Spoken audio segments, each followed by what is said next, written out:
Boa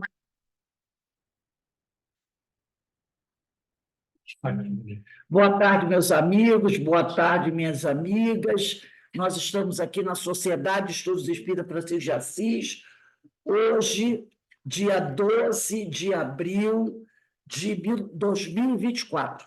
E nesse horário das 5h20, nós estudamos essa obra, Qualidade na Prática Mediúnica, projeto Manuel Filomeno de Miranda.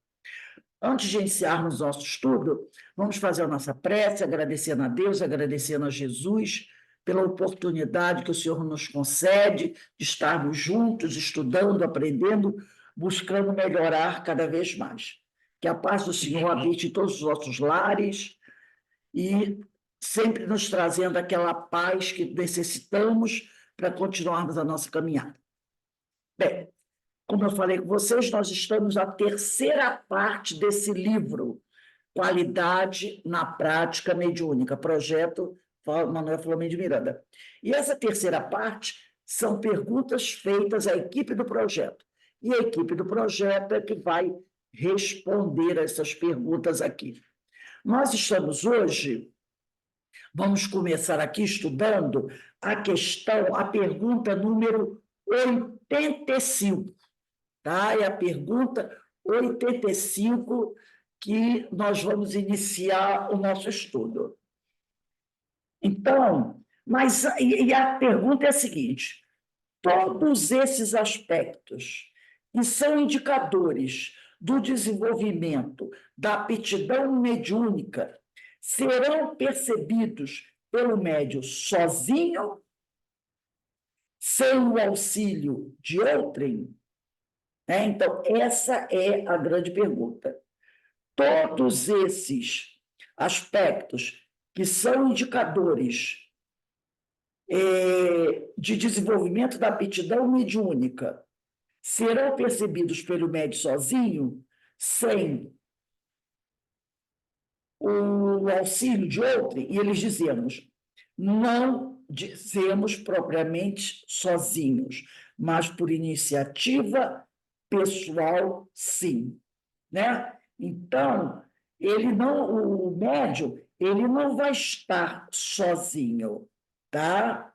Ele vai receber ajuda, mas ele precisa também, né, mostrar uma iniciativa pessoal, uma vontade, né, de trabalhar, de melhorar. Na realidade de tudo, né, gente? Vamos pensar bem assim, né? Eu quero fazer alguma coisa. Aí eu preciso. Rose, é necessário também, né, aqui na 85, pensando como você está falando, é necessário que o médico que nós somos, né, trabalhando, estejamos abertos, né? Exatamente. Abertos para e com cautela, para escutar, para termos também, na hora, né, com esse auxílio, serão percebidos pelo médico, e quando vem esse auxílio, é que nós tenhamos assim, paciência, tolerância, né? Que às vezes não é aquilo que a gente quer, mas é o que nós estamos ali para aprender, né? Porque em tudo na vida, né? Como a gente já vimos isso, né? Ninguém está sozinho, você não pode fazer sempre as coisas sozinho, né? A gente sempre busca ajuda, mas nós temos também que fazer a nossa parte. Nós não podemos esperar apenas que a coisa caia do céu, que a coisa venha assim, sem ajuda, né? Ou melhor, sem a nossa participação. Então, é o que ele diz aqui, né? Não dizemos, todos os aspectos são indicador do desenvolvimento da aptidão mediúnica, serão percebidos pelo médium sozinho, sem o auxílio de outro, e eles dizem, não dizemos propriamente sozinho, né? Mas por iniciativa pessoal, sim. Então, eu nunca vou estar sozinho, mas eu tenho que tomar iniciativa também de querer participar da coisa. Cabe-lhe interessar-se por seu desenvolvimento na mediunidade. Então, eu preciso, mostrar interesse no trabalho que eu realizo. Isso fará dele um observador atento em relação ao seu próprio e ao trabalho dos outros. Então, eu tenho que estar atento, eu tenho que me interessar. Afinal de contas, se eu vou realizar aquele trabalho, eu tenho que também buscar conhecer esse trabalho e não ficar só esperando que a coisa caia do céu. Tem que me esforçar. Exatamente, eu tenho que mostrar esforço. Então, ele diz aqui, e quando necessário, ele perguntará, buscará opiniões dos mais experientes, conversará com outros médios que já têm um conhecimento maior para fazer assim uma troca, né?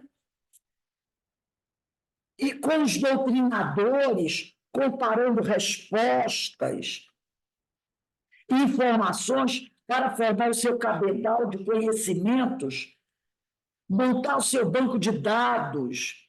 É necessário sentido, é nesse sentido que o estudo se transformará em oficinas de realizações importantíssimas e eficazes. Eu digo assim, que ele tenha o seu caderninho de anotações, né, Denise?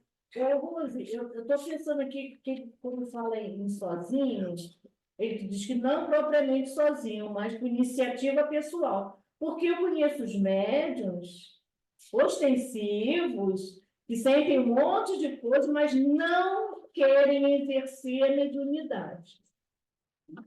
Então, se não quer, né, ele percebe, mas ele não quer. Então, falta a vontade dele aí em se dispor ao trabalho. Exatamente, né? Se ele percebe que ele tem sinais, né, da mediunidade, cabe a ele, né?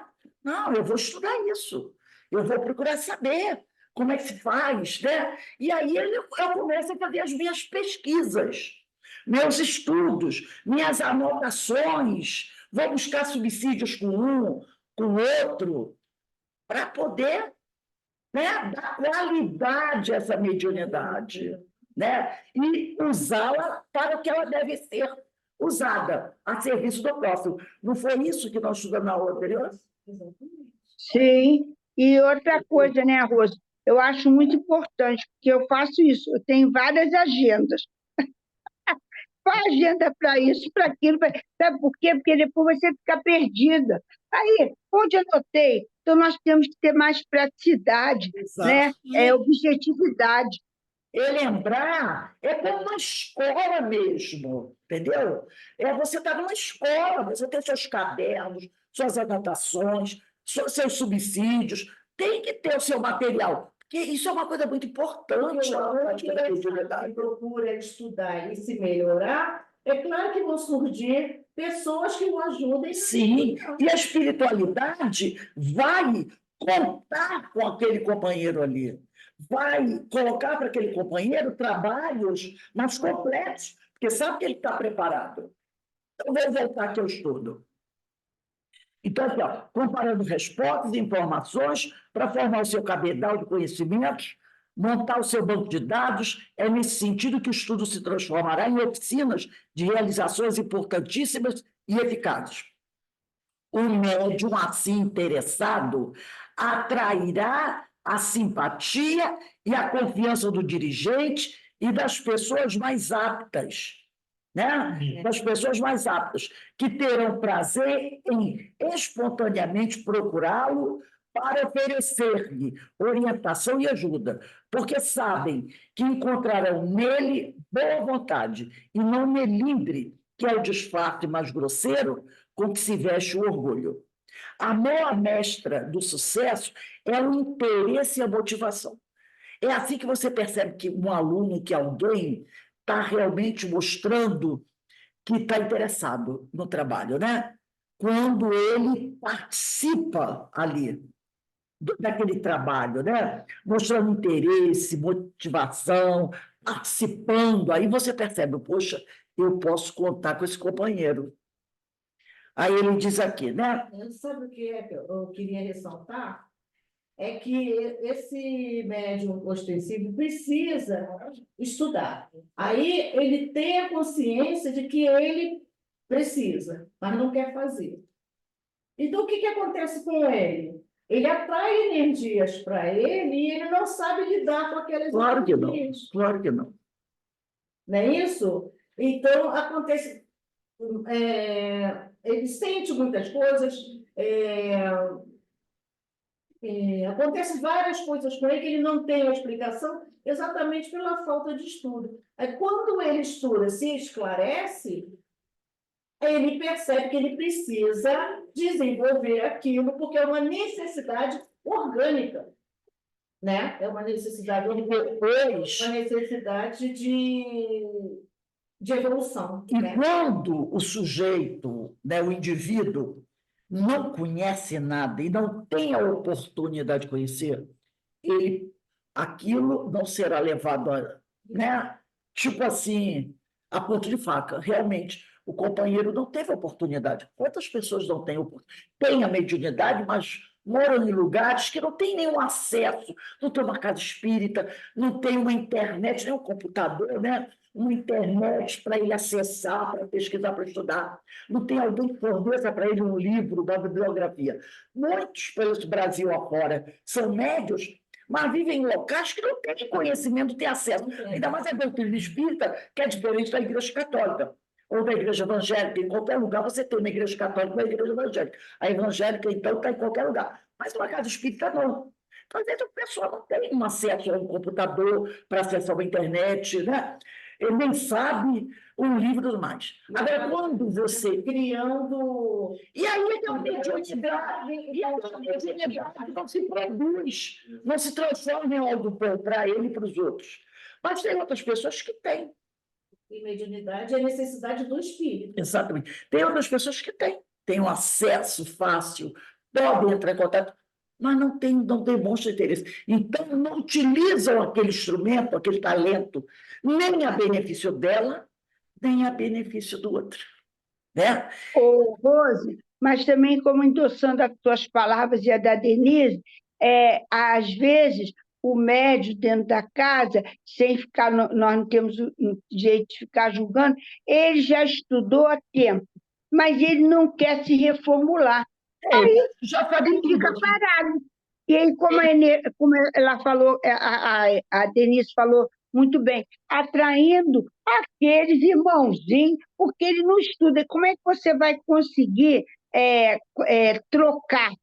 Não, você não consegue, porque ele não está atualizado. Nós não temos que nos atualizar o tempo todo. E tudo a gente precisa se atualizar. Então, ele diz aqui, ó, a maior mestra do sucesso é o interesse e a motivação. O médium haverá de se conscientizar de que a mediunidade é para ele uma honra, uma outorga divina, quer dizer, uma oportunidade divina, que deverá emulá-lo a uma entrega, quer dizer, feliz e prazerosa a si mesmo. O mundo precisa de médios entusiasmados, interessados em fazer com que a faculdade deles brilhe como um sol, conscientes de que são na Terra os legítimos representantes dos emissários de Jesus. O médium precisa ser estudioso, entendeu? Ele precisa se conscientizar que a mediunidade é uma oportunidade, é uma bênção de Deus da tua vida. E se Deus nos deu a mediunidade ostensiva, é porque nós precisamos dela para a nossa própria melhora, né? Para a nossa sobrevivência enquanto espírito saudável. Mas as pessoas muitos não estão nem aí. Acha isso uma tolice, uma bobagem, deixa para lá, como se você pudesse deixar para lá.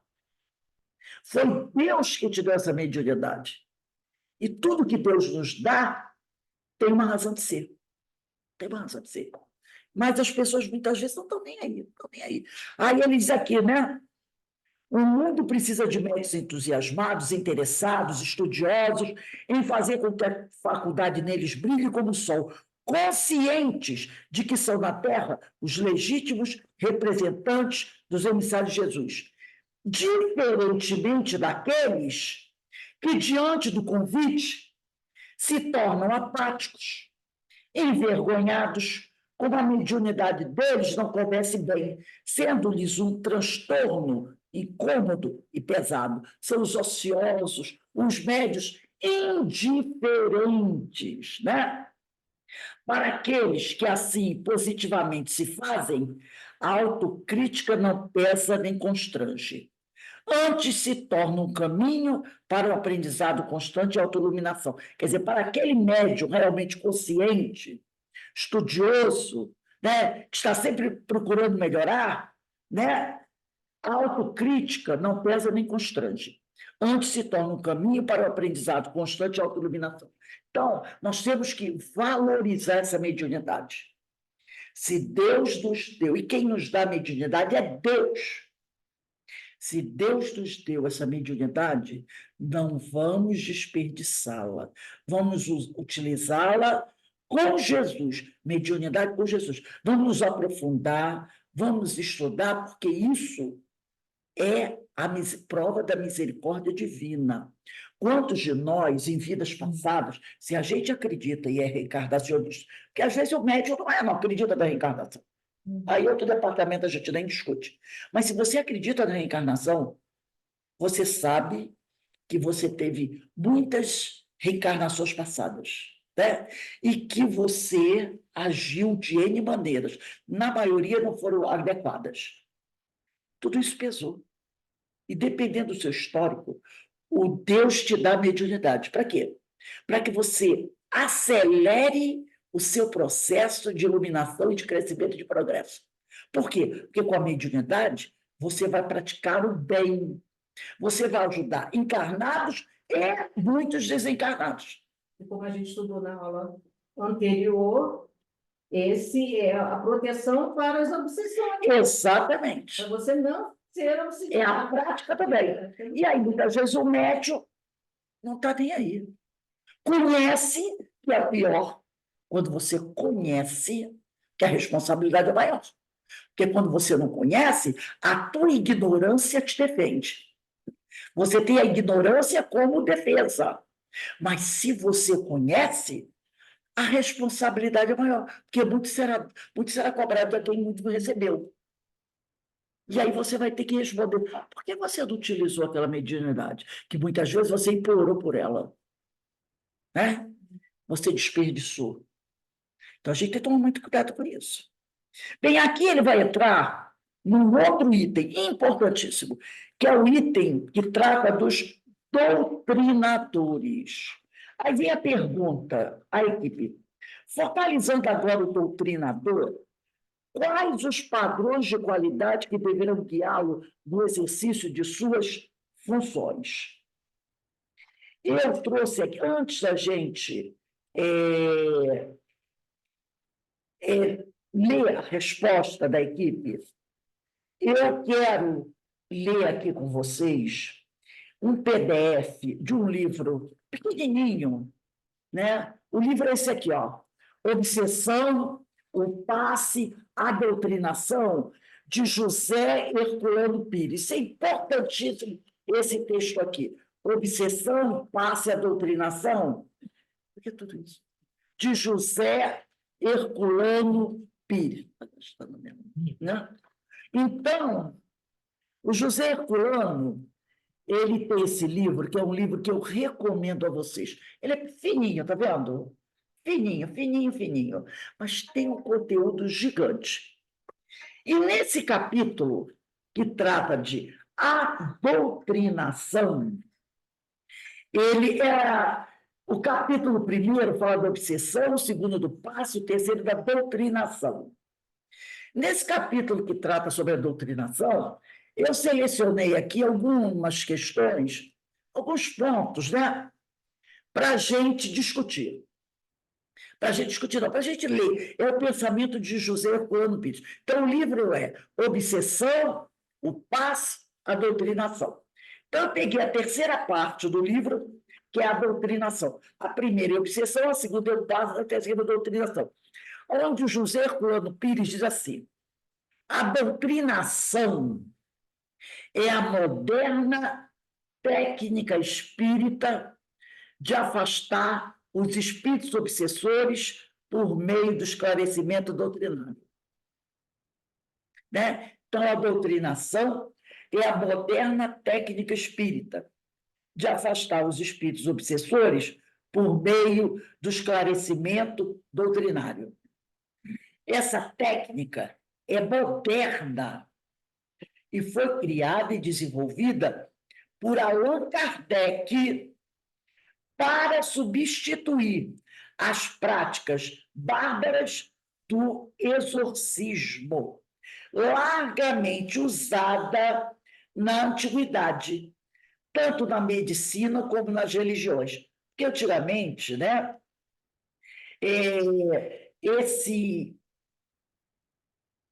a obsessão sempre existiu, como nós já falamos, né? Ela sempre existiu. É uma coisa que não é uma coisa nova, não é uma coisa que surgiu com Allan Kardec, que muita gente, né, comenta, quem não é espírita, né? Esse negócio de obsessão foi Kardec que inventou. Não.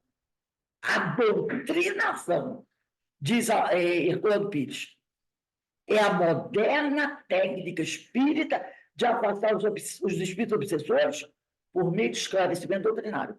Porque os obsessores sempre foram identificados ao longo da história. Só que como é que lidavam com eles? Lidavam com eles com práticas bárbaras de exorcismo. Sempre existiu isso, né? O endemoniado. Desde a época de Jesus, lembra? O endemoniado. E como é que o pessoal tratava? Era assim, com práticas bárbaras do exorcismo, que foi largamente usada na antiguidade, tanto na medicina como nas religiões. Então, Kardec vai criar uma técnica espírita para se conversar com esses espíritos através do esclarecimento. Tá? Então, essa técnica é moderna e foi criada e desenvolvida por Allan Kardec para substituir as práticas bárbaras do exorcismo, largamente utilizada na antiguidade, tanto na medicina como na religião. E muitas vezes até matava a pessoa, né? Tem até um filme, O Exorcismo de Emily Rose, que a moça no final morre. Dei um spoiler aqui. E o padre que faz o exorcismo vai ser julgado no tribunal. O filme, inclusive, começa com o julgamento do padre. Aí depois tem todo o retrospecto, né? O conceito do doente mental como possessão demoníaca, diz Herculano, gerou a ideia de espancar o doente para retirar o demônio do seu corpo. Tem o pessoal que fala, né? Vamos tirar o demônio do corpo dele, né? Através da pancada. Nos hospitais, a cura se processava por meio de espancamentos diários. Isso lá da antiguidade. Nas religiões, recorria-se a métodos de expulsão por meio de preces, objetos sagrados como crucifixo, relíquias, rosários e terços, medalhas, aspersões de água benta, ameaças e xingos, xingamentos, queima de incensos e outros ingredientes, pancadas e torturas. Tinha também afogamento da pessoa em água gelada, afogava, né, a pessoa em água congelada, praticamente, né, para afastar o espírito maléfico. As formas de exorcismo mais conhecidas entre nós são a judaica e a católica, sendo a judaica mais racional, pois nela se empregavam também o apelo à razão do Dibuk, né? Dibuk era o espírito, eles davam um espírito demoníaco. Então, o judeu, pelo menos, tentava chamar o espírito obsessor à razão, né? considerado como espírito demoníaco ou alma penada, o dibuk. A tradução da palavra hebraica dibuk, que nos parece mais acertada, é a de alma penada, pois os judeus reconheciam e identificavam o espírito obsessor como espírito humano, de pessoa morta que se vingava do obsedado ou cobrava débitos dele e da família. No exorcismo católico, prevaleceu até hoje a ideia de possessão demoníaca. Então, no exorcismo, tem até departamentos dentro da Igreja Católica que é responsável pelo exorcismo. Né? Tem vários filmes de exorcismo, né, na televisão. As pesquisas espíritas do século XIX levaram Kardec a instituir e praticar intensivamente a doutrinação, como forma persuasiva de esclarecimento do obsessor e do obsedado, em sessões de desobsessão. Ambos necessitam de esclarecimento evangélico. Ambos, o obsessor, mas também o obsediado. Tá? Ambos necessitam de esclarecimento evangélico para superarem os conflitos do passado, afastar da ideia do terrorista do diabo, né? Que é uma ideia terrorista, né? Que existe um ser tão poderoso quanto Deus para nos atormentar. Então, afastar da ideia terrorista do diabo, obsessor e obsedado são tratados com amor e compreensão, como criaturas humanas e não como algoz satânico e vítima inocente. Então, a gente tem que entender que o obsessor não pode ser encarado como algoz satânico. Ele é um homem, um ser humano como nós, em desequilíbrio e um sofredor. E o obsediado não pode ser encarado como ele era encarado na Igreja Católica, como vítima inocente. A vítima inocente sendo atacada por um demônio do mal. Muitas vezes, o obsidiado, que é o grande culpado dessa história toda. Foi com ele que tudo começou. E o obsessor foi vítima, que agora busca vingança. Né? A doutrinação espírita humanizou e cristianizou o tratamento das doenças mentais e psíquicas, influindo nos novos rumos que a medicina tomava nesse sentido. Alguns espíritas atuais pretendem suprimir, querem acabar com a doutrinação, querem acabar até com a reunião de desobsessão, alegando que esta é realizada com mais eficiência pelos espíritos bons do plano espiritual. Então, existem grupos espíritas hoje que querem acabar com a reunião mediúnica. Dizem que isso aí tem que deixar só por conta dos espíritos. Tá? Essa é uma prova, diz Herculano Pires, de ignorância generalizada da doutrina no próprio meio espírita, pois nela tudo se define em termos de relação e evolução. Os espíritos sofredores, que são os obsessores, permanecem mais ligados à terra e, portanto, à matéria. Dessa maneira, os espíritos benevolentes, muitas vezes, se manifestam nas sessões de desobsessão e servem-se dos médios para poderem comunicar-se com os obsessores, apegados à matéria e à vida terrena. Os obsessores necessitam de sentir-se seguros do meio mediúnico, envolvidos nos fluidos e emanações ectoplásmicas da sessão, que muitas vezes, né, o espírito ali, ele não consegue ouvir o espírito, o orientador espiritual, que muitas vezes ele está muito evoluído e ele não consegue compreender. Então, ele precisa de nós, que estamos mais próximos deles, para poder compreender. Então, os espíritos benfeitores vão nos utilizar para que eles possam chegar mais próximo. Né? Nós vamos ser o intermediário daqueles que estão, às vezes, num nível tão abaixo, que eles não vão conseguir compreender a palavra orientação de um benfeitor. E nós estamos mais próximos deles. Então, quando o doutrinador esclarece, ele está mais próximo daquele espírito do que o benfeitor. Né? Então, ele diz aqui, ó,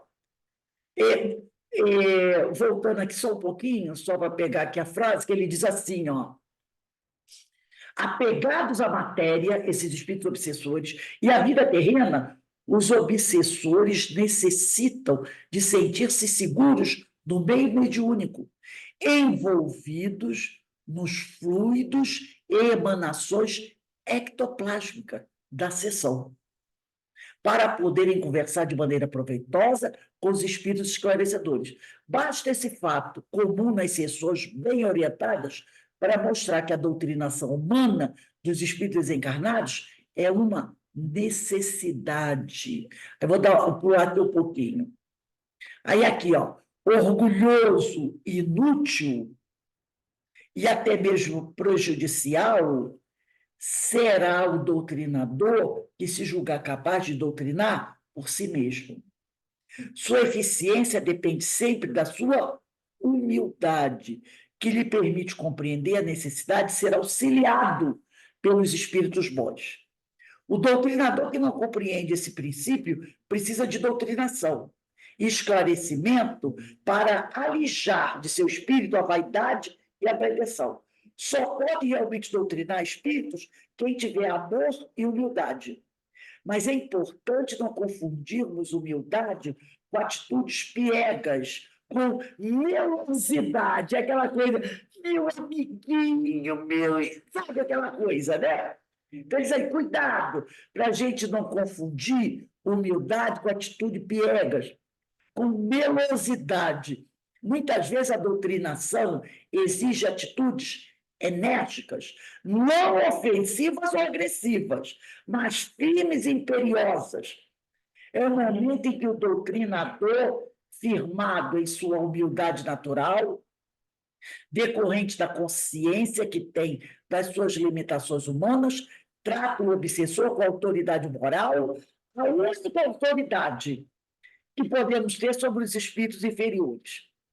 Esses espíritos sentem a nossa autoridade e se submetem a ela. Sentem a autoridade moral e se submetem a ela, em virtude da força moral de que dispusermos. Essa autoridade só conseguimos por meio de uma vivência digna no mundo, sendo sempre corretos em nossas intenções, em nossos atos, em todos os sentidos. As nossas falhas morais não combatidas, não controladas, diminuem a nossa autoridade sobre os obsessores. Isso nos mostra que a moral, isso nos mostra o que é a moral. Poder espiritual que nasce da retidão do espírito. Não se trata da moral convencional, das regras, da moral social, mas da moral individual, íntima e profunda, que realiza a integração espiritual do ser, voltado para o bem e a verdade, né? Então, o que significa isso, essa moral? É o próprio doutrinador que se doutrina a si mesmo, doutrinando os outros. Então, o doutrinador acaba doutrinando a si mesmo quando ele doutrina o outro, né? Porque ele fala para o outro aquilo que ele está praticando, ou que ele percebe que precisa praticar. Então, para que o outro acredite nele, tem que ver no doutrinador esse esforço de estar buscando se melhorar. Então, Herculano, na frente, eu estou só essa frase, é o próprio doutrinador que se doutrina a si mesmo, doutrinando os outros, né? É como você tenta educar alguém, mas você vai educando a si próprio, né? Eu achei esse livro, é um livro pequenininho, como vocês podem ver, eu mostrei aqui para vocês, né? Ó, fininho, 3 partes ele tem, mas é importante. Fala de novo o nome, Rose, que eu copiei aqui. Obsessão. Obsessão. O passe. Eu entendi errado. De Obsessão. Pires, tá? Obsessão. O passe. Doutrinação de José Herculano Pires. Obsessão, o passe, a doutrinação. A doutrinação. Eu escutei. Tá bom? Então, vamos ler aqui a pergunta novamente 85, né? Desculpe, 86, que vai começar o item doutrinadores. Por isso que eu trouxe essa página sobre doutrinação antes. Eu achei ótimo, maravilhoso. Perguntam assim para a equipe. Formalizando agora o doutrinador.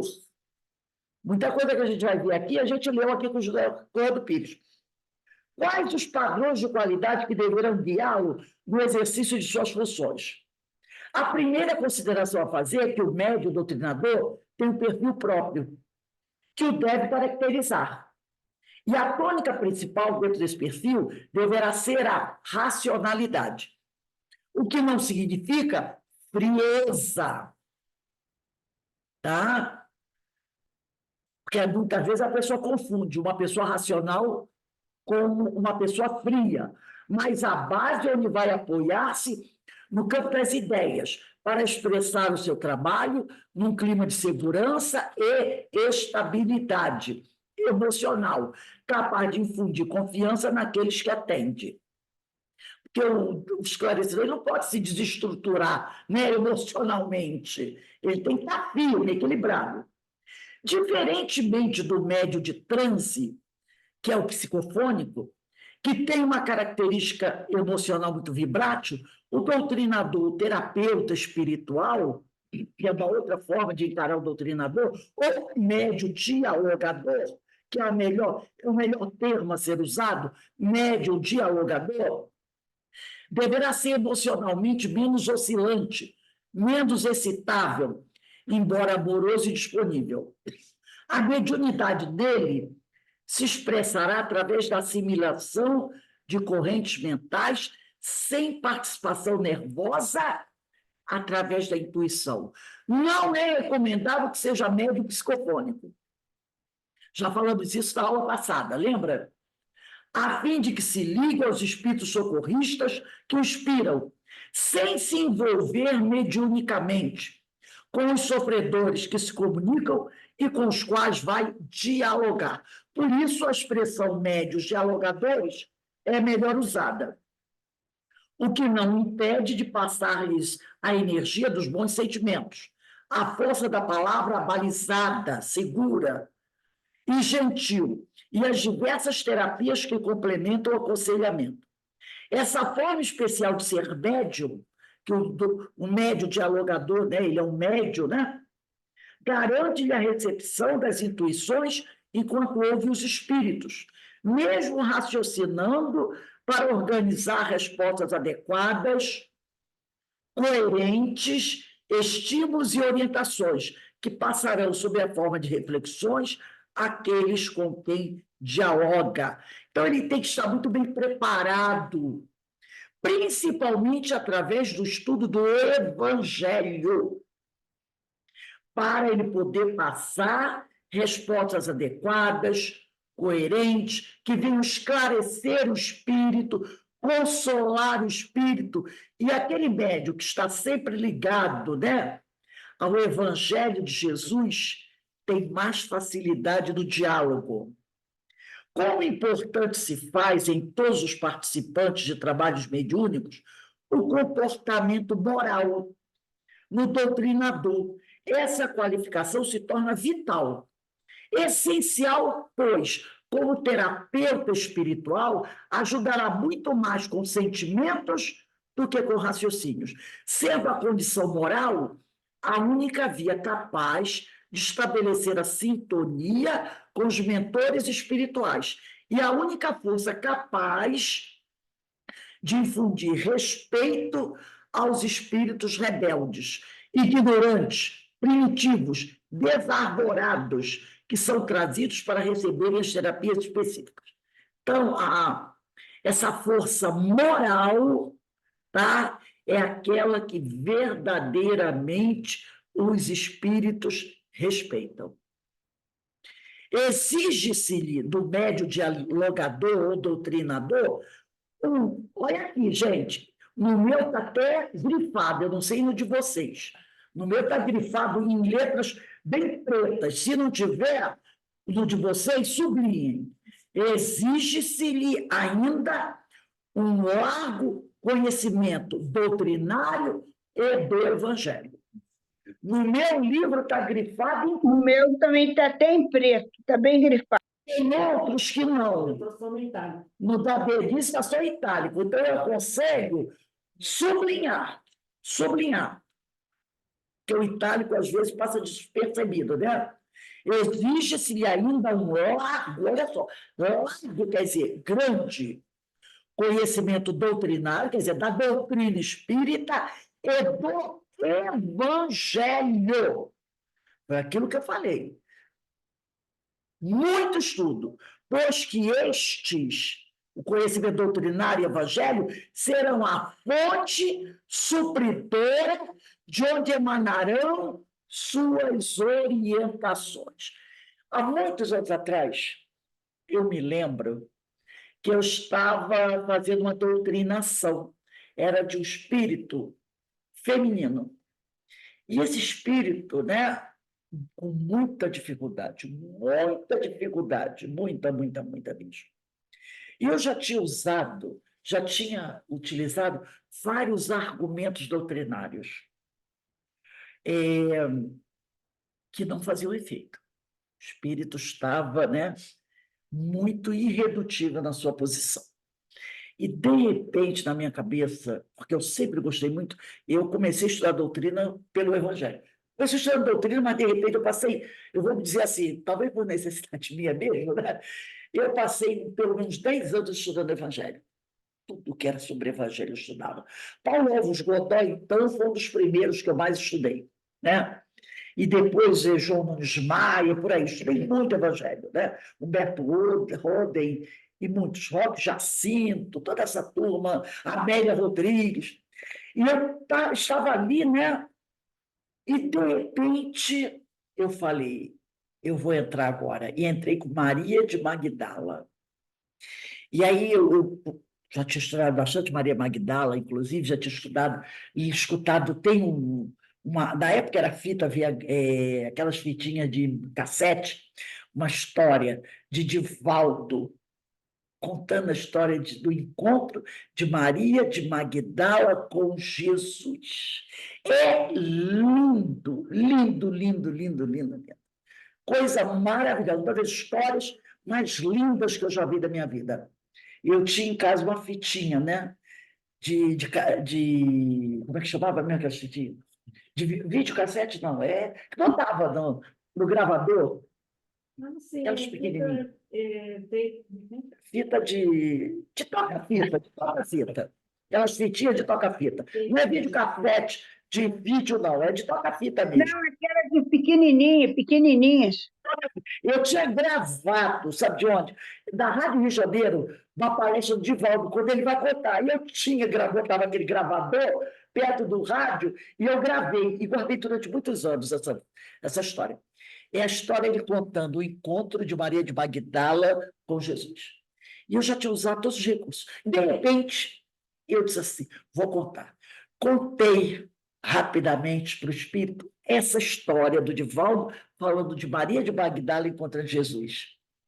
Foi a solução. Quando ela ouviu aquela história do Evangelho, de Jesus, o encontro de Jesus com Maria de Magdala, nossa, parece que o muro que estava em volta se desmanchou, entendeu? Inclusive, naquela noite, a gente tinha visitas de companheiros da casa que estavam fazendo aquela visita, né? Porque eles iam trabalhar na casa. Então, eles estavam fazendo, cada sexta-feira eles faziam uma visita numa mesa. E quando terminou, né, nessa noite, eles estavam 2 companheiros e o Bira também estava. E no final eles vieram falar comigo, né? Eles falaram, Rose, foi uma coisa incrível, porque nós estávamos vendo você ali, dialogando com eles, né? E o Espírito estava irredutível, e de repente você tirou o Evangelho e colocou o Evangelho na mesa. E o Espírito realmente cedeu. Aquela história lindíssima, né? Porque era uma problemática dentro também, né? Era uma problemática que ela tinha em relação àquilo. Então, aquela história, né? Então, essa pessoa até falou para mim, nossa, foi maravilhoso. Todos nós choramos aqui, o Bira, eu chorei também. Todo mundo chorou ali durante a doutrinação.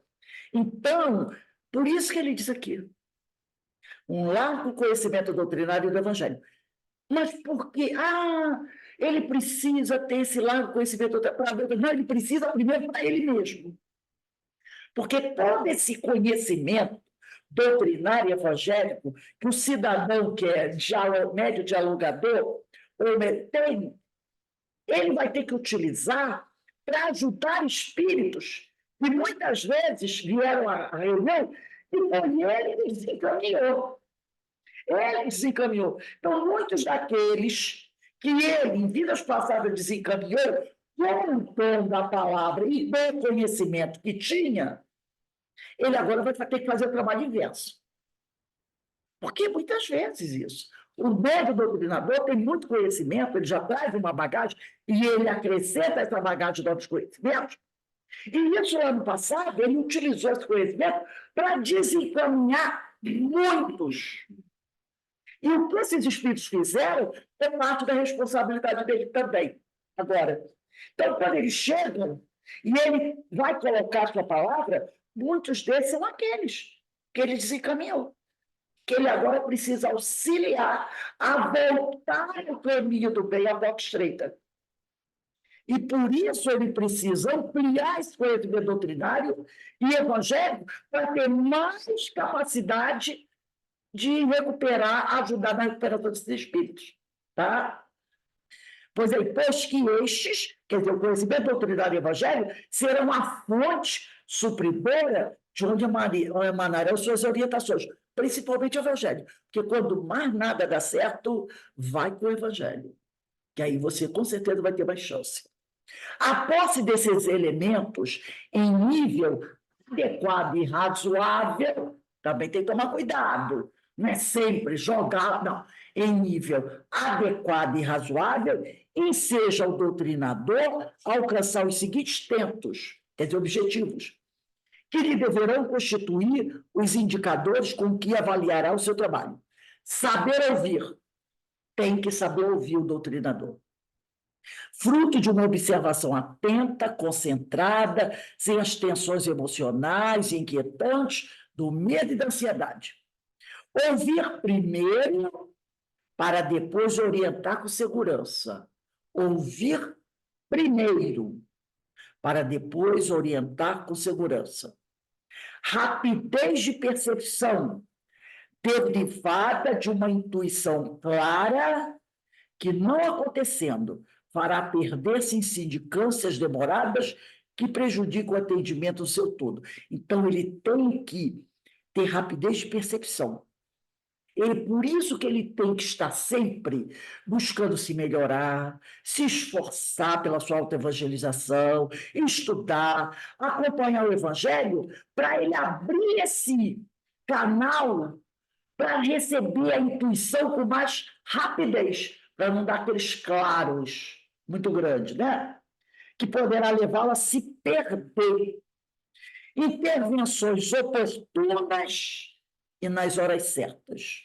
Resultado da interação das conquistas anteriores e, finalmente, o uso das terapias complementares à palavra, tais o passe na hora certa, a oração, a sonoterapia, a sugestão hipnótica e a regressão de memória, que são procedimentos indispensáveis em determinados momentos e que deverão ser aplicados em consonância com os vetores espirituais, facilmente percebidas, se estiver funcionando efetivamente a intuição. Olha que trabalho de responsabilidade tem esse médio dialogador, doutrinador. Posturas corporais e psicológicas são ainda padrões de qualidade para o doutrinador, pois se refletem nos resultados conforme o teor das mesmas, favorecendo o êxito ou limitando. Postura correta é o doutrinador colocar-se, aqui ele vai falar da postura, né? Atrás ou ao lado do médium em transe, Alguns médios doutrinadores da minha mesa, quando eu trabalhava, isso acontecia muito, se sentavam ao lado do médio. Nós tínhamos 4 médios psicofônicos, então nós colocávamos uma cadeira ao lado de cada médio psicofônico. Então, quando o médio da comunicação, o doutrinador levantava, sentava ao lado.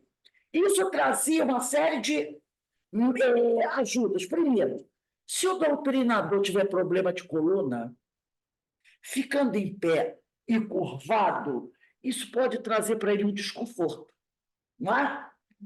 Pode trazer o desconforto para o médium. Então, ele sentando... Ele acaba até atrapalhando Exatamente. Ele sentando, ele fica na altura do ouvido do médium. Então, ele se aproxima um pouco, fala no tom mais baixo, onde o médium vai captar com mais facilidade do que ele fica. Imagina um doutrinador muito alto, com 1,80 m, 1,90 m, e um médium baixinho, com 1,60 m.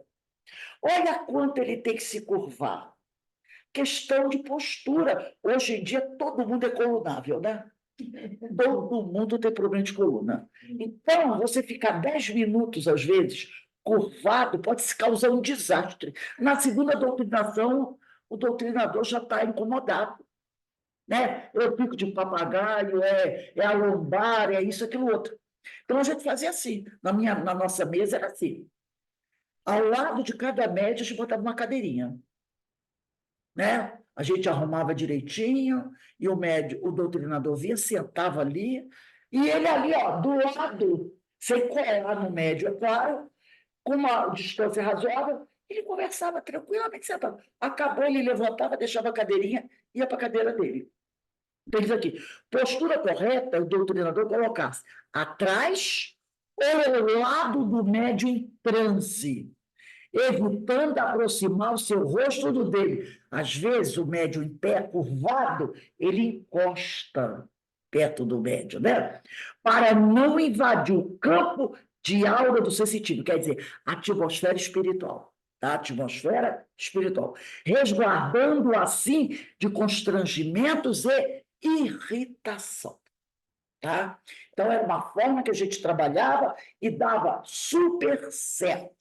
Ora, tem doutrinador que prefere ficar em pé. Aí ele fique. Ele fica. Até hoje é assim, Rose. A gente coloca a cadeira do lado do médico.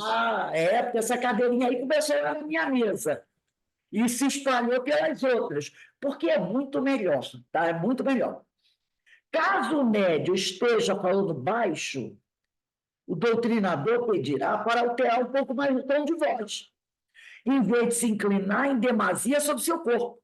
Porque, às vezes, o médium, o espírito, fala baixinho. Aí a gente pede, ó, por favor, meu irmão, fale um pouco mais alto, né?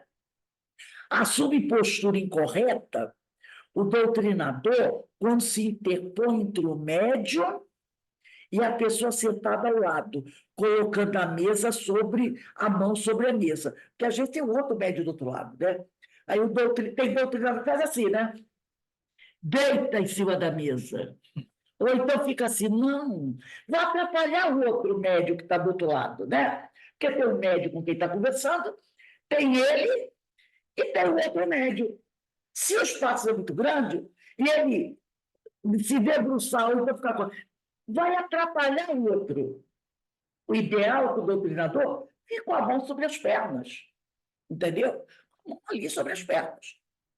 Então, faz o médium, aí ele diz aqui, assume postura incorreta o doutrinador quando se interpõe entre o médium e a pessoa sentada ao lado, né? Colocando a mão sobre... Ou então, às vezes, tem um doutrinador que o médium dele está aqui. Ele faz isso. Até deixa, tipo assim, cercando o médium que está dando a comunicação.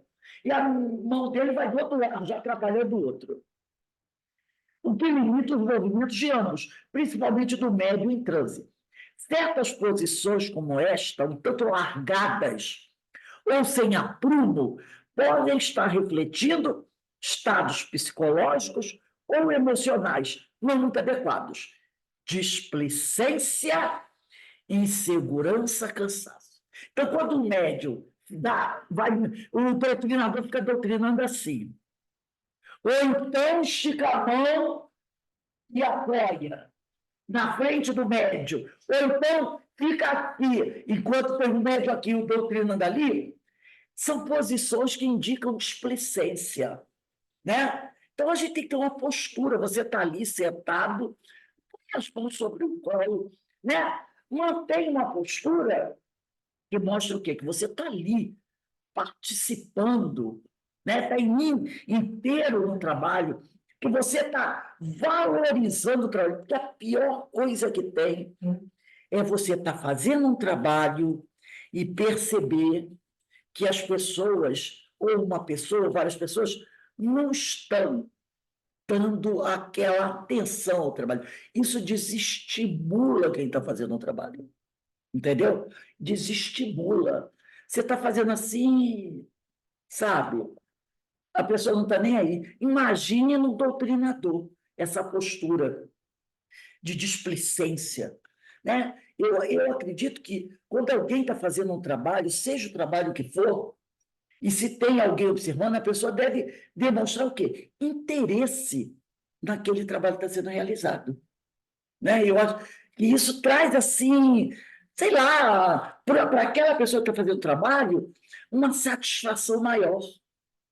E no caso do doutrinador, ele tem que mostrar que ele está ali realmente para auxiliar. Imagine a questão dos benfeitores espirituais trabalhando com o doutrinador, que eles estão percebendo que o sujeito também está doido que bata logo 9h30, 9 horas, para ele poder ir para casa. E aí ele faz a doutrinação de qualquer jeito, passa a bola para lá correndo, né? Porque aqui já falamos sobre isso, sobre aquele doutrinador que vai com Deus, não deixa o Espírito falar, nem nada.